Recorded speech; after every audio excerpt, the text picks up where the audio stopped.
Hello, everybody. Welcome to another episode of DiEM25. My name is Maja Kantar. I will be your host today. And it is my utmost joy to greet as our guest today the beautiful Jodi DiEM, who is a political theorist and professor of political science, also author of many books, among which are the blog theory, crowds and parties, the Communist Horizon, and of course, Comrade, which is the latest book that was published at the end of last year. Jodi, hi, how are you? Hi, good. Thanks for having me. How is New York? Well, it's rainy, and it's a challenging place to be because this is the state with the highest numbers of infected people and the largest numbers of deaths in the United States. And so, it's been New York has been through a lot, I would say. So anything, if I think about New York right now, that's the first thing that comes to mind. Yeah, of course, these impressions are very strong. It's very hard to resist them in any case. As I told you before in our little conversation that we had earlier, I'd like to spend this talk in mildly more theoretical form, just because I really can't resist that. Since talking to you, it simply, just draws me to do that. And but also we are aware of our audience that I hope are wide, and I'm sure they will be able to follow up on that. And I would also like to remind them to feel free to write some questions that you might have for Jodi. I will be happy to post them if I think they're good enough. I'm joking. Okay, so an hour apparently is not that long, so I suggest we dive in straight away. When I was thinking of how will I introduce you, and of course, besides the usual things, I had this instant desire to say, and Jodi is a comrade.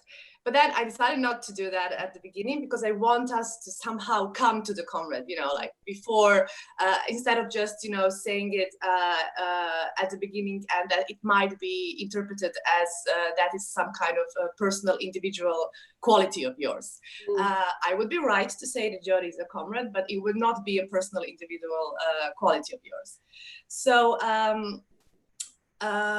you, as a brilliant critical theorist, notice this gap that is politics today in theory and also in practice. You present this perfectly in Comrade, where there is something that you classify as the victims, which is a site of identity politics and the usual stuff that goes under politics today.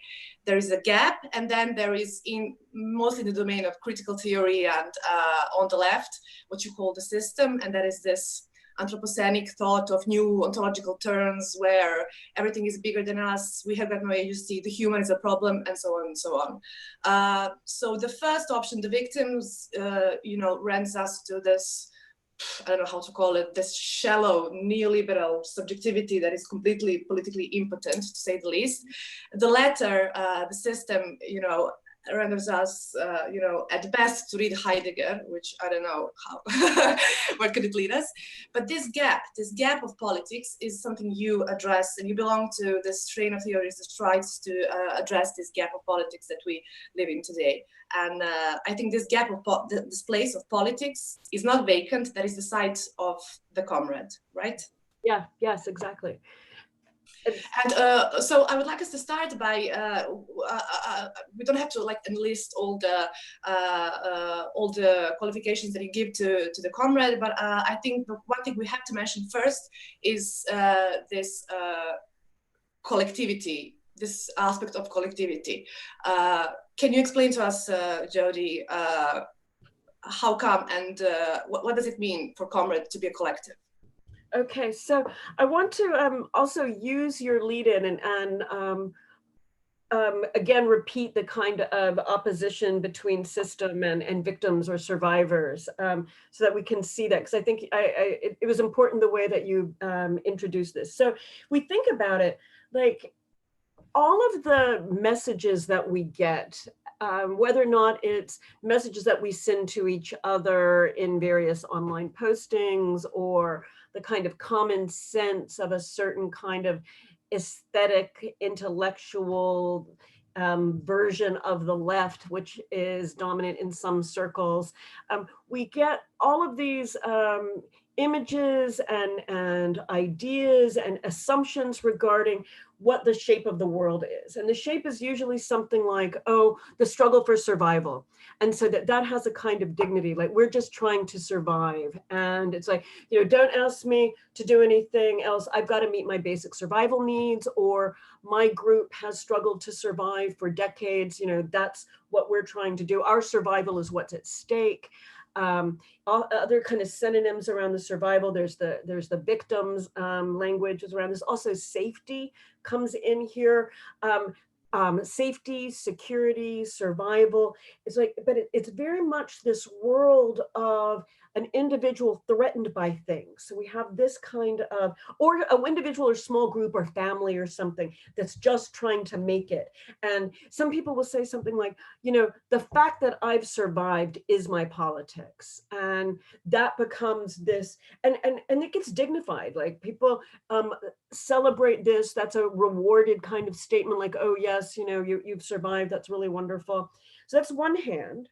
And then the other part is the kind of trendiness around giant systemic claims. And so, oh, climate change is a hyper object. Like, what the hell does that even mean, right? It's like the algorithm is behind it all, or we need to think about history on a geologic scale, or what about the history of the universe, right? So you get this massive increase of what we are supposed to be comprehending, and it's wrong. You're mistaken if you are thinking about humans because you're denying the importance of the geologic or something like this, right? So it started that kind of version. We saw this a lot with the emphasis on the animals and the non-human, but it's expanded to be anything that is just massive and enormous. And so you have then these systems that we cannot control, that we can only observe at best, and that usually will be determining us in ways we can never fathom.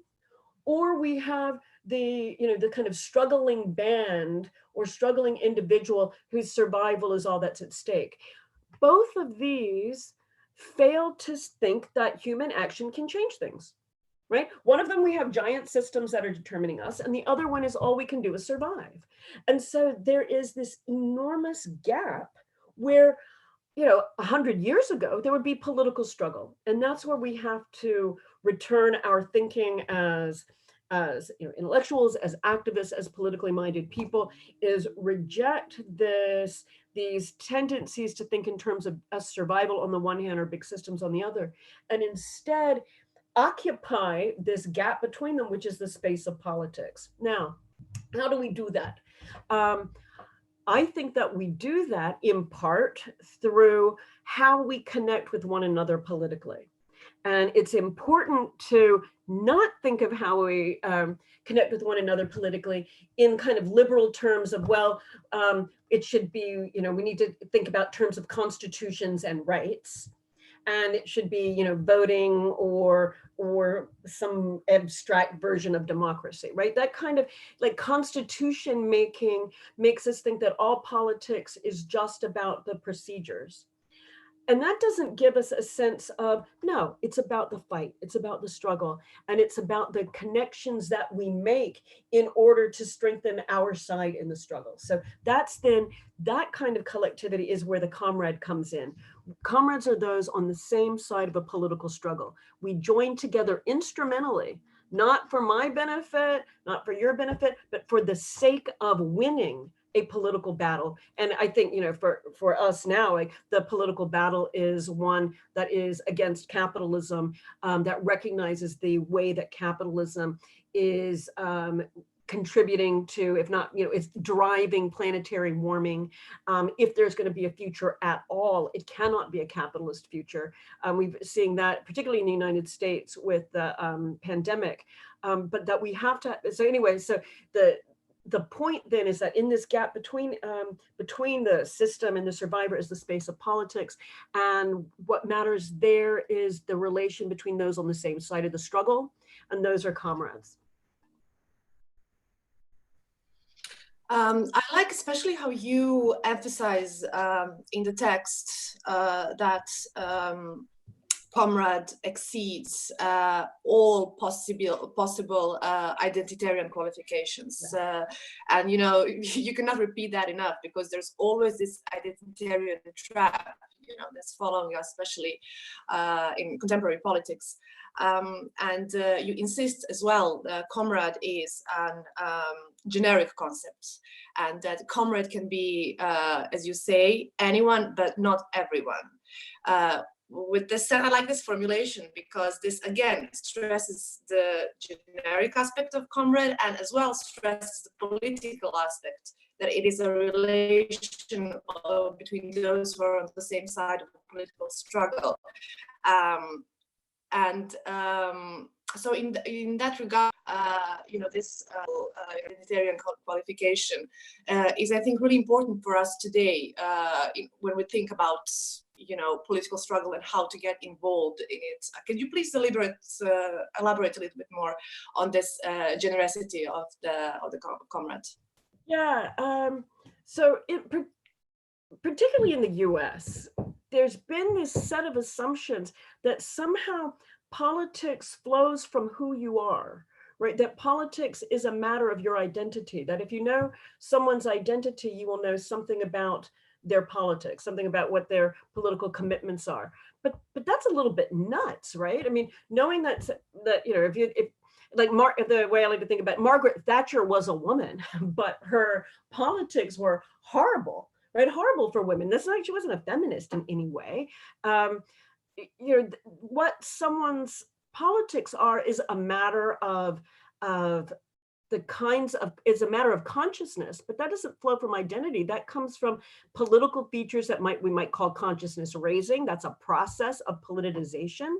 That is a set of persuasion about becoming convinced about the world in a particular way. It doesn't happen naturally or automatically. Even in the Marxist tradition, class consciousness doesn't directly flow from being in a class. It is a matter of political awakening, education, and experience, right? It can come from the experience of struggle. It's not something that is given by class position. The left has forgotten this, and has forgotten then that you don't just poll people to see where they are, but you have to convince them to think a particular way and to join a fight. So the generic quality of the comrade then recognizes that anybody can be persuaded to be on your side in the fight, right? It doesn't matter where they're coming from, what their identities are, they can be persuaded. And that to be a comrade is to just say, you are on the same side. I can expect something of you as my comrade, right? You can expect something of me. We share a politics, and that's what's brought us together. We can be totally totally separate in all the things that brought us to where we are in our religious background, in our sexual background, even in our class background.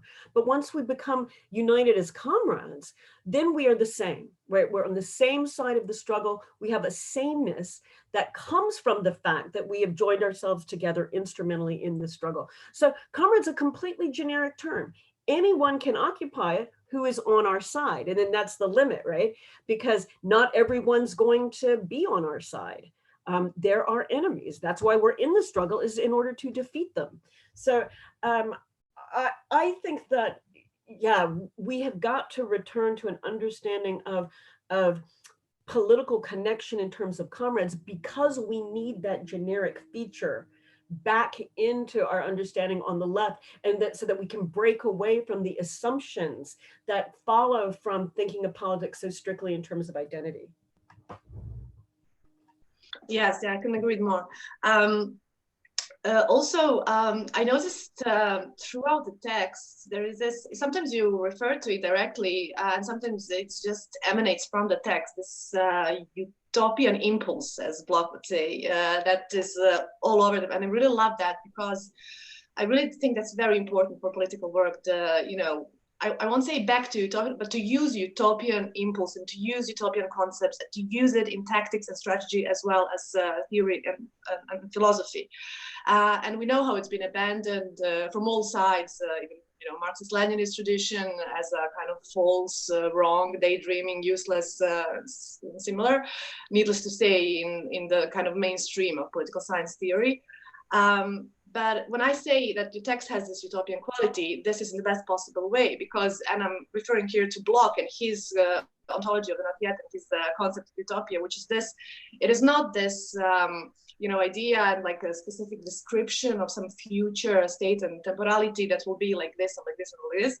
It is this impulse, it is this potentiality that cuts through every impossibility that, we like to term as realism today, and all the impossibilities that this realism entails with this utopian impulse are simply dissolved. And you do that in this text, and you do refer also to Andrei Platonov and to other utopian or dystopian writers as well. And you tap into that well, and you take your energy and enthusiasm from that, even if the issue is a kind of grim and heavy subject, but still you do that. I think that is important. And so, when we talk about the comrade, I'm sure some of the questions we will receive today will be, and they would be completely legitimate questions, like, where is this struggle?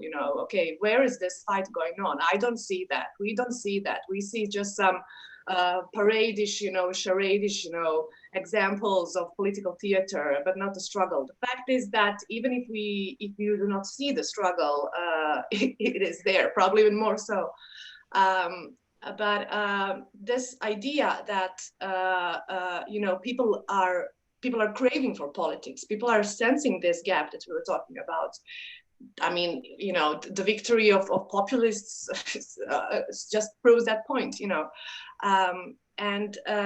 but to see the meaning, and the ways of engagement is not very easy. Usually it's very hard. This utopian longing actually shows us, as Bloch says, everything that exists in potentia exists in reality. Mm-hmm. And so how do we, what would be like the best way to approach, in this search for in this search for the comrade, like find our comrades, to be part of this, to be part of this political, to belong to this political relation, what is the best way to approach it? What is the best way to look for it? So I'm going to answer the question in sort of different parts. One, I want to, because I want to draw out what you're saying regarding the utopian longing, because that is a huge part of the argument. And here, I also draw from Kathy Weeks's wonderful book, The Problem with Work, which I want to flag here because of the way she talks about, she uses Bloch and the way she talks about utopia and how utopian longings and utopian demands and utopia itself in politics has an important distancing effect, right? It estranges us in a good way from our setting, right? So that we're not totally determined by it and can see where we are from a different perspective, right? So utopia ruptures our present. Oh, and on that score too, I've recently been in correspondence with Darko Suvin, who I've been with the Yugoslav theorist. Yeah, it was wonderful, right? It's also, I feel like I'm learning more from him too about utopia. So the estrangement effect is really important, is a good effect. And then also the promise of something else that we can see in the future, right? It's not just a given set that follows directly from where we are. And in the book, I use a story from Gorky, which I just want to talk about a little bit because it's so over the top, right? Maxim Gorky has a story called Comrade that was actually published in English as well as Russian in like 1904 I think it was 1905, 1908. And in the story, he describes this really miserable, horrible city that's all dismal and tortured and unequal, and everyone is just sort of totally immiserated. And he says that in the midst of this dark and horrible and miserable city, a young woman who is a prostitute is walking through, and then she feels a hand on her shoulder, and she turns around, her sort of bowed, and then lights up as she hears the word comrade, right? And she now is able to shake off the relations of commodification that were about to, make her this object for another, and think of herself in a free and egalitarian way. And he uses it, and he keeps saying, like, one word rings out, and everyone, the chains drop from their bodies. And so it's totally over the top, but it's also super wonderful in letting us see a kind of how a new relation can be figured in one word. When we approach someone as a comrade, when we address them as a comrade, we're saying, hi, we are together as equals in a study for an emancipated future. And there's something completely powerful and wonderful and utopian about that. And I want to add on this score that, I've been criticized a bunch when I've done these comrade talks, often by people from, say, former Soviet societies who are like, well, it was really, this is a really cynical term.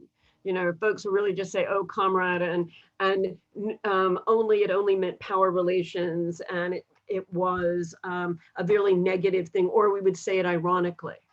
And what that shows to me is not that the term is only its cynical use. The cynical use is parasitic on the past utopian longings, right? It feels bad to hear. I mean, it feels bad even for people who heard it in the cynical way. Like they couldn't see that it was cynical if they didn't posit behind it a set of emancipatory relations that had meaning. So I think that, like, even when we think about it, it has lost something, that it has lost suggests that there was something it had before it was lost, right? So I want to hold on to the utopian dimension of comrade, that it's always present, even in the most cynical thing, because even the cynicism is parasitic on the prior utopian egalitarian moment. So where do we find that then?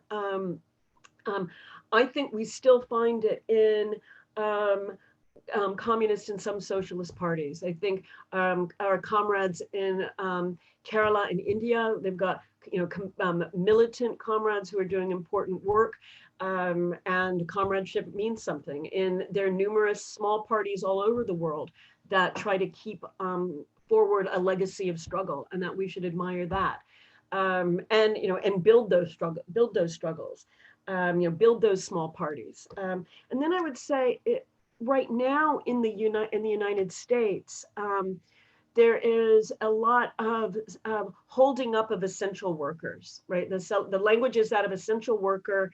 They're being held up and valued. Now, some people say, well, they don't need celebrations, they need more money, which is true. But one of the ways you build the political setting so that they can get more money or get the protective gear that they need is by spreading a sense to everyone that they are essential and that they need to be valued. So I think there we're getting a sense of comradeship involves holding up these essential workers.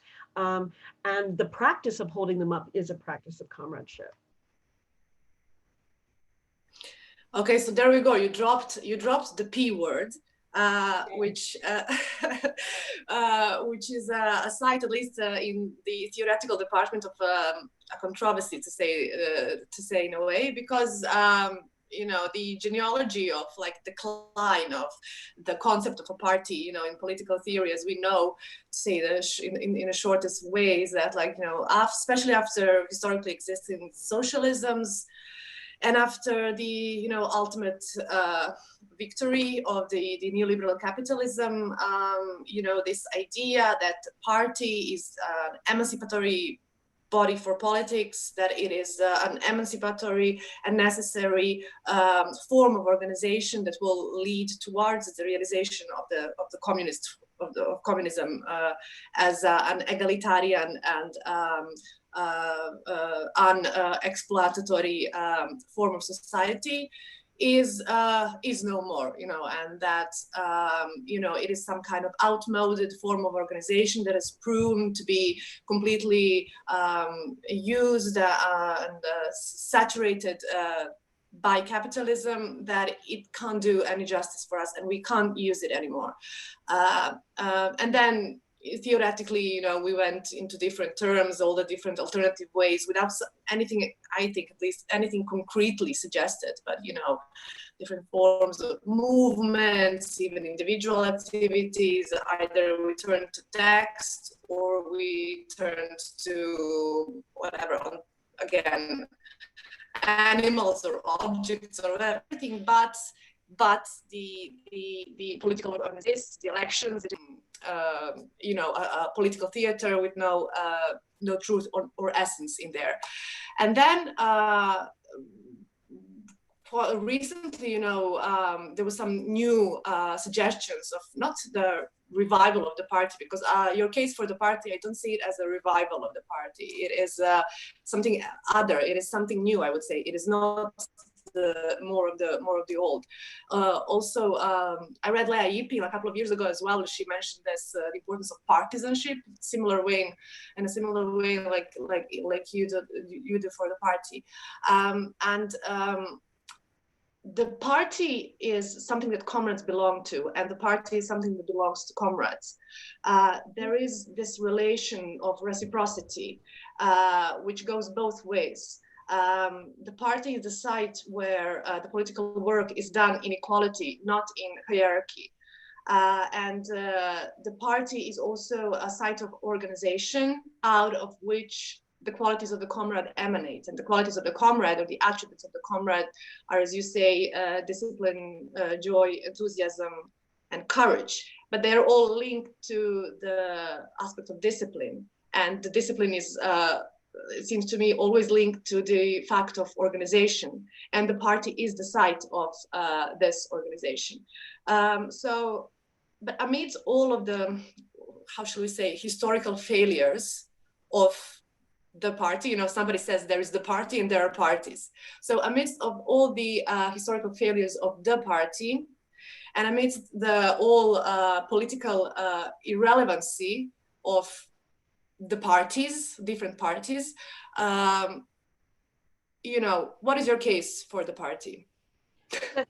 I'm super tempted to say that the failure was not that of the party, right? The party form, but of all the little parties, right? The parties in their historical instantiations. That it's not the failure of the party form. And so that's what I want to try to defend. Maybe I'll have to back up just a tiny bit, but let's see. So first of all, I think that any argument around politics, I don't think can be an ontology, right? So I want to reject all political ontology and recognize that when we're talking even in formal terms, it's within a given historical situation. And our given historical situation, say for the last 400 or 500 years, is one of capitalism that includes colonialism, imperialism. It includes the state socialist experiments. It includes the worker struggle and their defeats, and then various other kinds of struggles. But we just say, in general, we live in a world that has, I think we can say an economy to mean a global capitalist economy, and a world that has states. Now, if we live in a world with a capitalist economy and a world that has states, the question of communist or revolutionary political struggle is how to interact, how to achieve change in that world, right? How do we change that world? It is still the case that states police large areas of land, that states can make things happen and prevent things from happening. That's one of the things in the US in particular, we see with the coronavirus is we live in the largest failed state in the world. right? A state that, I mean, we've got over 1 million cases. We've had over 60,000 people die. This is crazy. It's the largest failed state in the world, a state that is not able to carry out its functions. So I want to, when we talk about like the failures of parties, what does that mean? It means that that communists have not been successfully able to both seize a state apparatus, transform the economy, and completely install an egalitarian and just system. Well, that's a pretty tall order, right? Particularly in the context of world capitalism. And the time we're thinking of is not even that long. It's less than 100 years. So to say that this party form is definitely like impossible to use, I just think is wrong. I think that the time frame is too small, and I think that given that we need to overthrow and seize the state and repurpose and remanage it and defeat capitalism, the party is the only form that we have that can do that, right? Particularly if we start connecting party with, it'll have to have a military wing. So yeah, I don't see any possible way to think about actual left politics that's not going, I mean, let's say you wanted to say, well, you can, there's the option of refusal and withdrawal. Okay, so are you going to refuse and withdraw to a territory so that you don't get coronavirus or something? That's impossible, right? What does that even mean?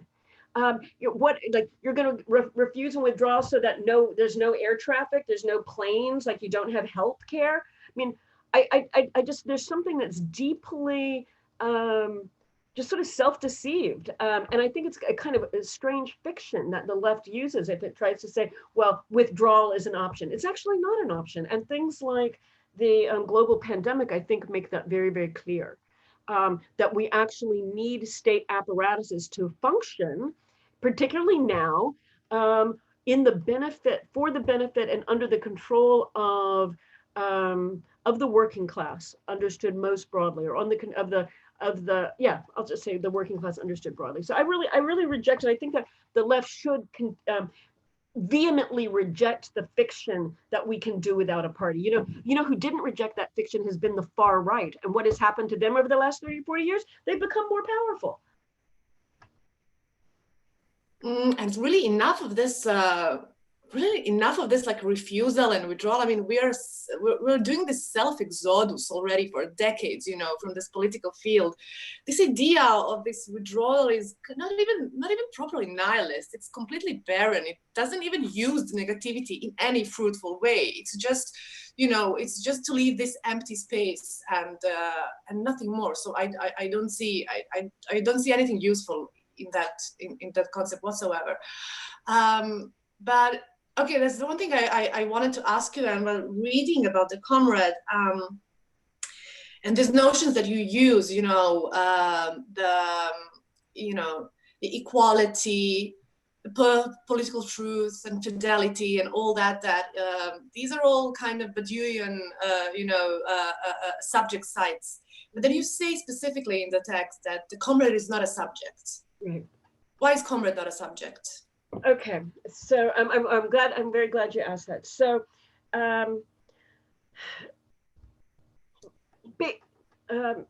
in my formulation, and this takes place also in my book Crowds and Party, the subject of politics has to be the people understood as the Revolutionary Alliance of the Oppressed, right? So I want to use a kind of Leninist idea of the people as, for him, the people was the alliance of proletarian and peasantry, but we kind of more contemporary terms kind of recognize it as the working class understood most broadly, the multinational, multi-generational working class, or all of the union of the oppressed. So I want to think about the people that. So my first position is that the only subject of politics is the people. Now, the problem there is that the people never appear politically except retroactively as a cause, right? They were the cause of the event that leads people to see them, right? So they're a retroactive effect of a rupture or an event. So that way of understanding how the people are a subject. I developed this in Crowds and Party, and it's as you suggest in your question, it's very much indebted to Badiou, right? It's a Badiouian notion of the subject now understood sort of in these political terms. So then the struggle, so the people appear retroactively as a cause, and the struggle that parties engage in is letting the people appear, making the people appear, keeping their appearance present, keeping them, keeping the gap that they inscribe in the structure alive and visible, and pushing it. So if I use the coronavirus as an example, and the essential workers that I was talking about, the political struggle in the United States, I don't know if it's like this in Europe, I'd be interested to hear, is keeping the essential workers present as the people, keeping them present as the ones that have to be understood as pushing, as letting the world, as letting our future be possible, as creating the society, as the ones whose interests matter more than anything else, and so holding up every time there's a strike, particularly Amazon strike or nurses strike, holding that up. See, this is the people in action pushing. This is really part of what it is to see the subject, right? So we respond with fidelity or faithfulness to this subject as it emerges in struggle, and keep that fight alive. And I can say super concretely, like in the small town where I live and work, we've been doing these essential worker kind of solidarity actions every day called Solidarity at 6. And the right-wing people keep saying, oh, this is celebrating first responders, which is the language for police and firefighters. And so they keep trying to make what we want to be an opening for essential workers. They keep inserting the representatives of state control rather than the representatives of working power or workers' power. And so there's this kind of conflict over there over who appears in this, who is seen as the people. Are the cops seen as the people? And Marx has got to say no. But it has to be, it's not cops, it's nurses. And that's one of the places where this struggle is being manifest right here. Yes, and tomorrow is the 1st of May, the International Labor Day. So in relation to that, there's an interesting question we received, it sounds like this: in your generic identityless account of the comrade, what remains of the proletariats? Oh God, so it's a really good question, and the comrade is a name for a political relation. Proletariat is the name of a position that has to do with the economy and with the position the position generated economically, right? So people are proletarianized, as in their economic systems put them in a position where they can do nothing but sell their labor power in order to survive. Comrades are those who join in the same side of a political struggle. Now, I would say that I'm interested in communism as the horizon of our politics, and so comrades are fighting for communism, which means fighting for to use the old language, the dictatorship of the proletariat. But that there is a proletariat does not tell you anything about the relation between comrades. It can tell you something about the substance of their politics or their political line. So there's a separation there between the economic relation of proletarians and the political relations of comrades. I actually think this is, it's not like I'm thrilled with this position, but the assumption of an automatic convergence or identity between actual workers and socialist politics has not borne out, right? I mean, it's been in real life history, people who are in the working class have do and have supported right-wing politics. So in the same way, you can't have any nothing follows from an identity, right? Nothing politically follows from identity, and that applies the same to the term proletariat and the proletarianized. I mean, this is what, Badu had a very interesting essay on the saturation of the category of the worker, or the working class, that it became too saturated to be useful as a marker of politics any longer. And unfortunately, I think that that is true politically, but that you can still fight for an egalitarian mode, an egalitarian future, for an abolition of the conditions of proletarianization. But you can't say that that is identical to a politics of the working class. Right, right. The proletarian is not automatically a comrade, basically. Yeah, but it's just, yeah. Yeah, I see. But also, you know, comrade is anybody, but not everybody, as you mentioned before. And I mean, I completely understand this as a tactical, almost strategical, what is to be done style of political struggle, you know. Well, let's say we win, you know, let's dive into speculative imagination here. Let's say we win. Isn't there, shouldn't communism at least attempt to include everybody, you know, to be for all, to include all, you know? Yeah, that's this is a variation of a question I also get, which is, will we be comrades after we win, or will we need comradeship after communism? Will there be, is there something kind of paradoxical, is that under communism we won't need comrades anymore if we're on the same side of a struggle? And so it's not the same question. So yours, I don't think I think that it's so far off, so far away to think that we have abolished capitalism and all become global comrades. I think that's so, like, to me, that's so far away. It's not, I mean, it's not even part of a utopian imaginary anymore. It's part of like a fantasy world. And I would rather focus left energies on thinking in terms of, we have to actually fight.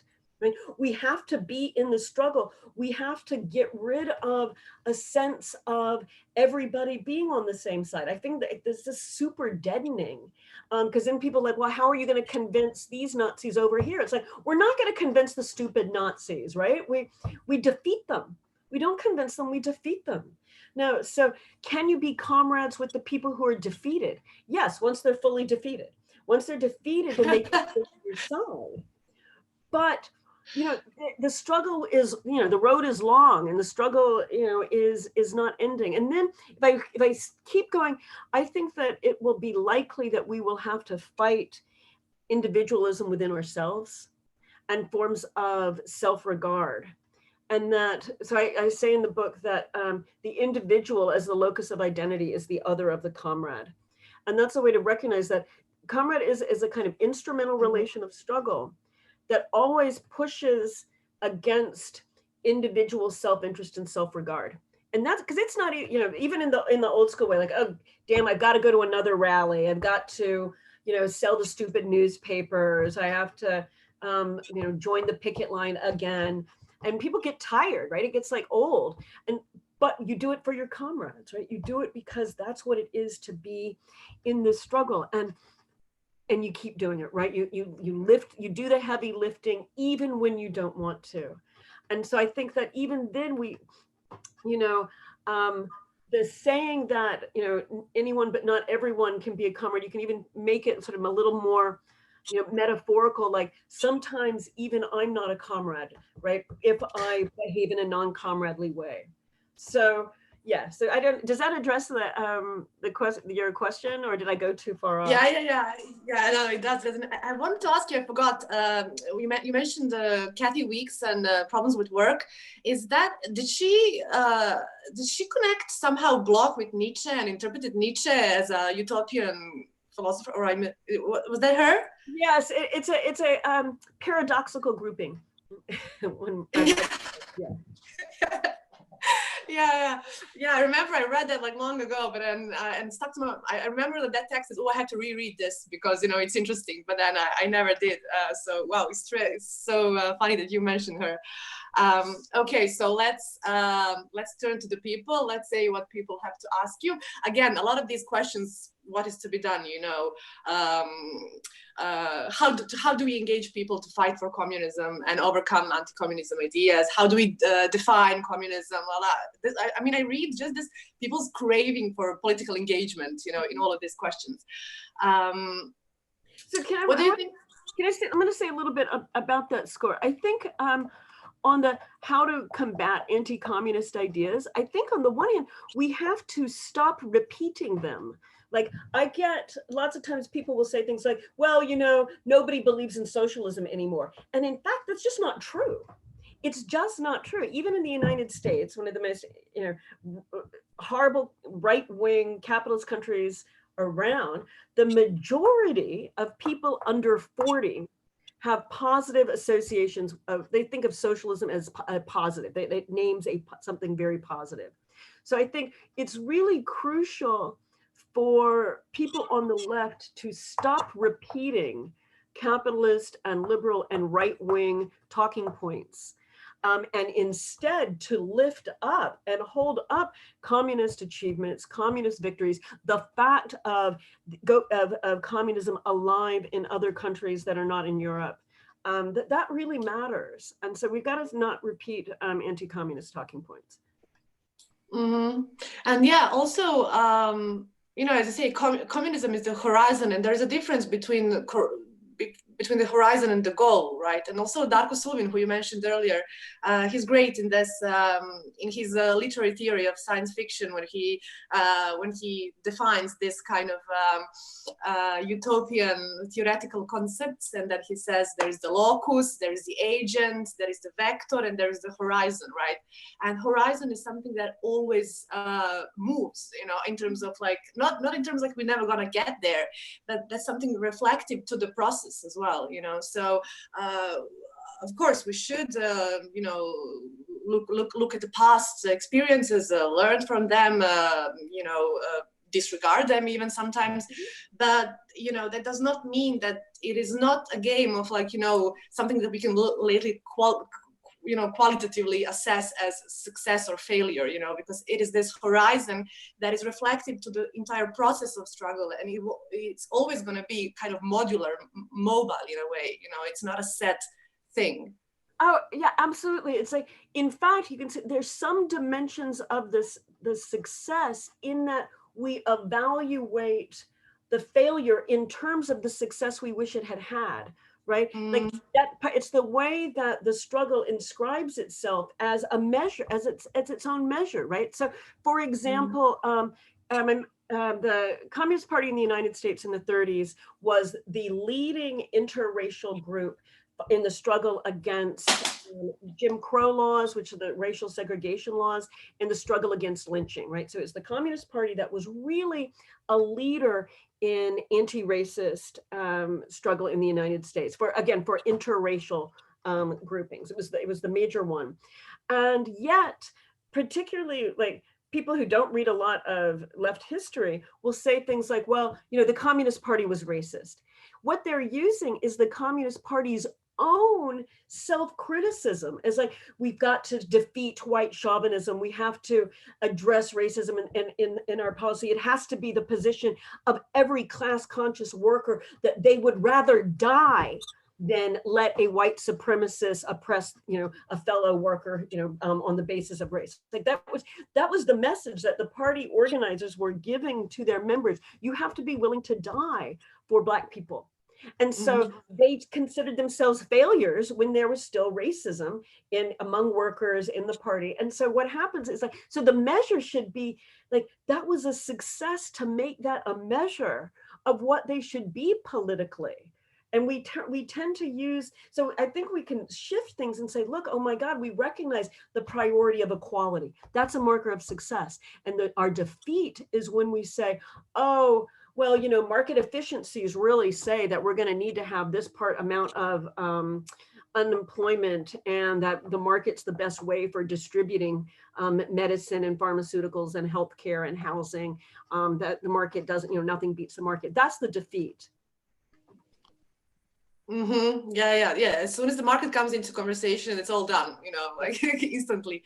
There is a question we just received, which I'm going to ask simply because I don't understand it, which is a strange methodology that I'm trying to do now. It says like this: can you explain the key Lacanian theses that you think are crucial for any communist horizon? Wait, the what thesis? Lacanian thesis. Oh. I don't remember if you're referring. Yeah, okay. To say it again, explain the key Lacanian thesis. Yeah, can you explain the key Lacanian thesis that you think are crucial for any communist horizon? Yeah. It was in the communist horizon, yeah. Okay, so I would first say one of the things that I think is useful from Lacan is the idea of alienation and separation and lack, right? So people are fundamentally alienated. It's really different from a Marxist idea of alienation that that Marxist humanism thinks we have to overcome alienation. And a Lacanian view is like, no, alienation is constitutive of being beings who express ourselves in language, because we can never fully say everything, right? So alienation isn't something that goes away. And in fact, alienation can be a dimension of freedom because we're not fully absorbed in the world where there's no distance between what we say and what we think, right? There's always going to be this space, right? And so this is actually why in Lacan, the subject comes through in the gap, right? In between what is said and what's intended and what comes out, right? It's manifests not directly. So alienation is important. And then separation, as we don't fully, we can never fully recognize another person or identify with another person. Instead, our relation is always one where we try to overlap my lack with yours. We're both lacking. Nobody is fully present to themselves or fully present to another. Nobody fully has an answer about anything. That's a space of freedom and a space of collective work and collective struggle. So this is super useful. If you, like me, you want to, reinvigorate the notion of the party. We recognize that the party does not have all the answers because there's no such thing as all the answers, right? That's a kind of weird fantasy or myth. The party is the form through which we collectively try to struggle. Right? It's the way we try to work out the answers that present themselves to us with particular problems. So I think these kind of alienation and separation and lack here as a space of overlap is important. I also think that the Lacanian accounts of desire and drive are really useful, where desire is a desire to desire. So it's always open. Right? Desire is the desire of another. It's not something that I have in myself that I cherish. It's this open space. So you can think of, like I talk about communist desire as a collective desire for collectivity, right? How do we collectively make our collectivity one that is equal and just and better? And then drive, and this is where some of the Lacanians in Slovenia don't agree with me on this, but I think of drive as not a place of freedom or anything. I think of drive as this this set of traps where we just completely try to get off in little bitty ways and keep on doing the same thing and dig ourselves graves just by doing the same thing over and over again. And that essentially the world of late capitalism is a world of drive, and that we need, in fact, to inscribe the lack that would make people desire communism. And in some ways, I think, at least in the United States, this pandemic actually is doing that. People recognize the need for collectivity, the need for a functioning state, the need for something everybody else in the world takes for granted, which is healthcare and publicly funded healthcare system. Also, a lot of questions we receive are relating to the ecological crisis and this aspect of the current situation, and how will it affect the real social change or the possibilities of social change, or even how do we imagine utopia, having in mind this ecological crisis. Any thoughts on that? how do we imagine You know, utopia? because every how I see it, you know, almost every serious account of the ecological crisis or the ecology as such, or the political ecology, or however you want it, kind of leads to what you qualify as the system, right? I mean, usually that is the branch, you know, the kind of anthropocenic kind of thought that does really engage with the ecology in many, you know, serious ways, but it always leads to this kind of, you know, hyper objects, read Heidegger kind of notion. Also, I know that, I mean, we all know that the ecological crisis is a product of the system of production, right? And but again, these orthodox explanations that it's all about the system of production and nothing more than that are cutting, they're lacking something. I don't know. That is not, especially in relation to the utopian imaginings, you know, when you see this dystopia unfolding around us. Any thoughts on that? Yeah. Yeah. One of the things that I find that's been puzzling me lately, and this is actually more like another question than it is an answer, is it seems to me like so much of ecological writing these days, and I'm pretty much thinking like, you know, critical humanities kinds of ecological writing. I'm not talking about like what scientists write. But you see the kinds of stuff you see when people are writing like thoughtful essays in opinion pages, that the model of thinking is the scenario, that we see people in the various positions, descriptions of the Green New Deal. There are these scenarios, and this, in some ways, this mirrors what the IPCC. Their reports always have little scenarios with likelihoods, and so in some ways, it's just mirroring that. But what we see with these imaginings is like, well, if we have 3 degrees of warming or 6 degrees of warming or 20 degrees of warming, this is what society looks like. And my concern is that the scenarios that, so I ask myself, like, what's the intention behind the presentation of the scenarios? Presumably it's to get us to act. But what's missing or what's lacking is actually an account of politics, an account of struggle, an account of building the collectivity. It's as if like, oh, see this scary picture of a world where everybody's drowned and there's just like rabbits on a skyscraper. Like, if you don't want that, ... it's left open. Right? So what's missing is, what's lacking is the politics and the vision of the political struggle. So building the alliances. So I do work from time to time with an art group, they're called Not an Alternative, and they've had a project, the Natural History Museum, which has been doing work to mobilize scientists and mobilize natural history museums as sites for struggle. And now they're trying to build alliances between First Nations people, like Native Americans, or not, that's a terrible term, indigenous people, and scientists, right? Folks often think of them as having alternative, opposed worldviews. And in fact, no, they don't. They overlap in a lot of ways. And so so Not an Alternative's work is building political alliances for addressing climate change. It's unique that way, in that they don't just say, well, here's a scenario that would happen. It's like ... It's, okay, how do we fight the fight? How do we build the collectives that can fight and that will fight? So I actually think we need to all think, all as in everybody who would be listening to this production here, think in terms of the ... the building of the political alliances and collectives that will do the struggle, not imagining another scenario. Yeah. Or if it comes to imagining another scenario, to use it for the struggle somehow. I mean, not in a utilitarian way, but, to have it on our side in the struggle, another scenario as a comrade in a way.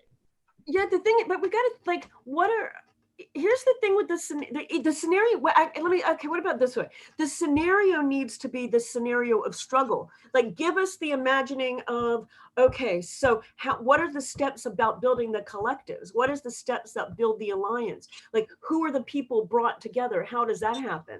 Right? What are the, are you seizing, do you see a failed city that has like, I'll just use you as an example. You've got a failed city that has police who have built up way too much of military equipment because the US government sold it to police departments after the various Middle East wars. Do you imagine that failed city and then you seize that material and use that to establish a perimeter, right? That would be like a militaristic model. But that's a different kind of scenario than like rabbits on skyscrapers surrounded by water. Yeah, I agree. It's almost like a game, you know, like a game in a political strategy, which is useful, you know, to the people. Great, I like that. I wanted to. I mean, we reached almost the end of our conversation, but I have to ask you this. I mean, I just wanted to refer one more time to the text and to your use of to your quoting of Andrei Platonov in Chevengur, his novel. Yeah, I love his stuff, and I love Chevengur. Is this typical? You know, I mean, Platonov was a Bolshevik and a really serious one, in like full on Bolshevik. So his style is, you know, he digs into the heaviest, the dirtiest, the underclass, the propertyless, the, you know, name. It's really, you know, pays attention to the people that even the Bolsheviks in the official registry didn't pay attention to, you know, or thought that they can easily, you know, count them into the class of proletariat or whatever, you know. But Platonov always refers to this substratum almost that is kind of in that, you know, in his novels. There's always this scenario: a party from Moscow sends a Bolshevik cadre somewhere in some steppe little town where he's supposed to disseminate communism, right? And so in one situation or another, there is always this, not a failure, but, you know, this party cadre always approaches, you know, difficulties in, you know, not knowing what to do, you know, how to behave, what to do with these people, and so on. And you emphasize this aspect of Chevengur, of the Chevengurians, the fact that they have nothing, no property, they do not belong to any class. They are not proletariat.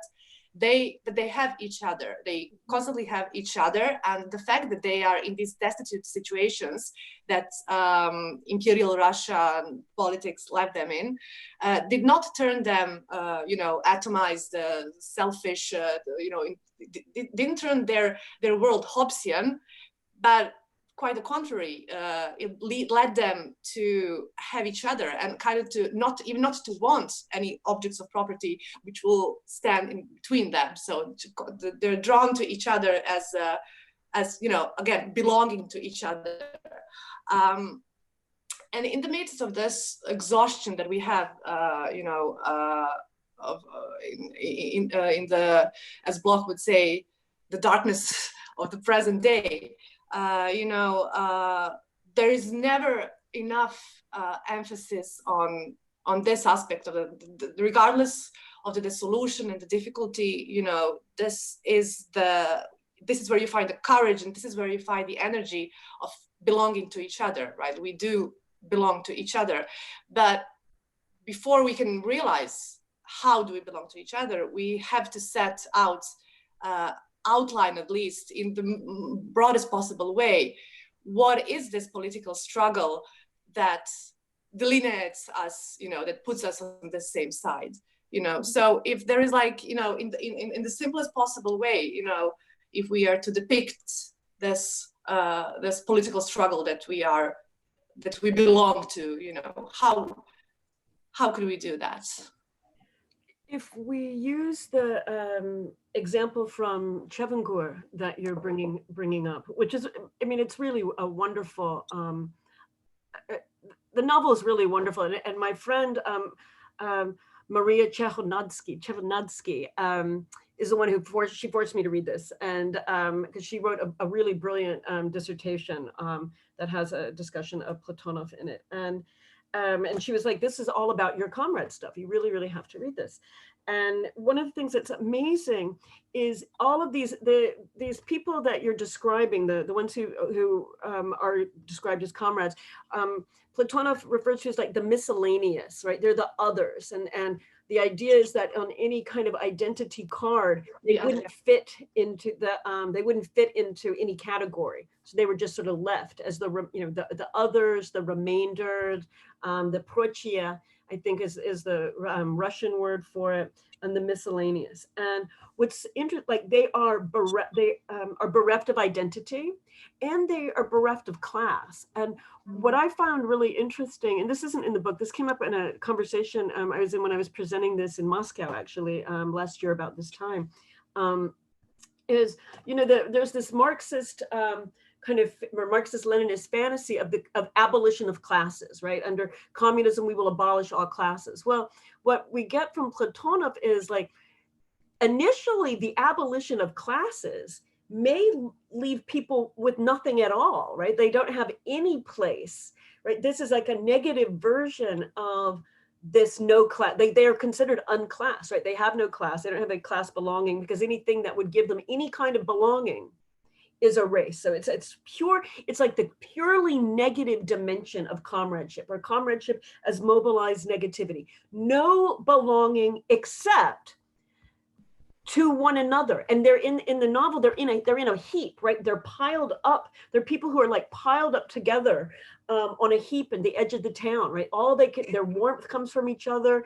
The comrade is the one who will swipe the flies off of another's back, because all they don't have class, they don't have identity, they don't have nationality, they are essentially genderless, but they have one another. And as the novel goes on, anybody who gets something is somehow no longer, part of this mass or heap of the prochia or of these comrades, right? So something is now, when they get something, something is taken away. And so what I kind of love about this is thinking about comradeship as this 0 degree necessary for communism of mutual belonging to one another, that can, like, anytime anything comes if we get anything as individuals, it takes us away from one another. But communism actually depends on this sense of collectivity as the primary and primal thing. Beautiful, beautifully said. So I have like a ton of questions for you more, but I don't want to spoil this almost poetic ending of this conversation. I am so happy and I'm so joyful that that I had this opportunity to have this conversation with you, comrade, and I hope we will do it sometime again. Thank you so much. It's been great. I've really enjoyed it a lot. I appreciate it. Yeah, me too. Thank you so much. And thank you to all of our audience who were following us, who were asking questions. Don't forget to watch other stuff on DiEM25 as well. And don't forget that you belong to each other. Ciao.